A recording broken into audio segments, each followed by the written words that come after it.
Bobby Slowik is interviewing to be the offensive coordinator of the Houston Texans, the team that DeMeco Ryans is coaching. So we were wondering, who's he going to take? Well, obviously he's going to take the top offensive coach from the 49ers. Bobby Slowik was their pass game coordinator.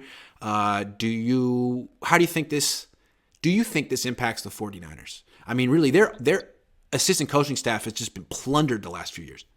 Every year, someone new. Every year, because they keep turning out. They're like a head coach factory machine. That's the one thing, at least I think that's probably the greatest thing about Kyle Shanahan is the way he churns out all these assistant coaches. Agreed. And to get magnificent opportunities. That's easily like great. He's like the Super Bowl champion in that. I think Slowik's going to take it. Not unless he's like pulls a DeMeco Ryans and feels he's not ready. But I mean, he's already been with this team for like 2-3 years now. So I think he's going to take it. And now Kyle's going to be hard pressed to find another guy. He's starting to run out of people.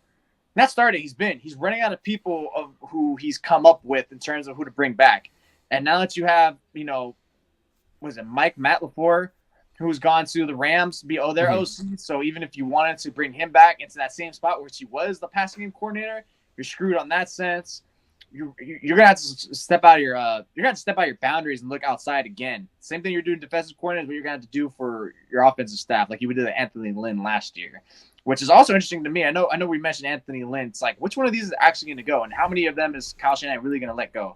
Because one of these is going to have to get promoted to the vacant offensive coordinator spot. That's what he did last year, right, with Mike McDaniel. He leaves it vacant on purpose. So if one of these guys are getting tapped on the shoulder by someone else, he'll let probably one of them go and then say, you get this, you get the prestige, and you get the little $1.5 million promotion of salary.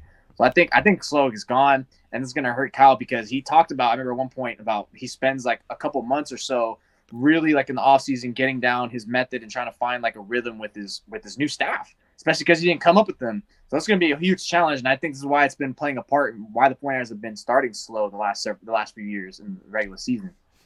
Fair. It's a good point. And they'll probably – I mean, they could bring in someone like they brought in with Anthony Lynn last year. I think they could promote Clint Kubiak. Is that his name? Clint? Clay? Is he Clay or Clint?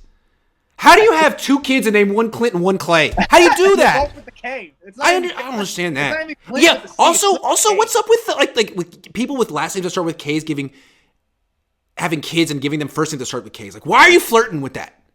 They like alliteration. Sorry. Why do you go for the two? What's the middle name? Now I gotta know what your middle name is. Like, what? Cliff Kingsbury? Was it Kevin? Is your middle name Kevin? Anyway, I got a prediction. I think Bobby Slowik will be the offensive coordinator of Houston.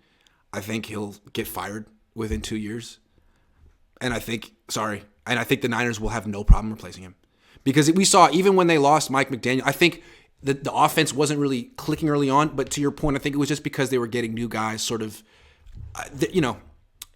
their feet, whatever the phrase, getting new guys situated. Let's call it that. And then they got situated, and then it was like, goodbye, Mike McDaniel. It's Kyle Shanahan's production. He just needs people that he can delegate to, and it takes a little while for them to figure it out, but it's his freaking production. So all these knockoff Kyles that go throughout the league, Mike LaFleur, like, good job. He lasted 2 years, right, Mike? Now he's the year before too in 2021 when LaFleur went gone. That offense was struggling. I remember it was like, what's wrong with the 49ers offense? It doesn't matter if Jimmy's in there or Trey's in there. The offense looks the same. So to me, it's like, all right, that's on Kyle. What's wrong with him? Oh, he always starts slow, but maybe it's different because that was the first year where they really had like double-digit coaching turnover combined, which is crazy. And they had double-digit coaching turnover again. I'm wondering if that's going to be the same. So, I mean, if they can get under 10 coaches that really leave, that'd be a huge gain from both sides of the ball. That's where they've been at. Yeah, I think that's pretty much where it stemmed from, just trying to get used to each other and learning how to coexist or work with each other.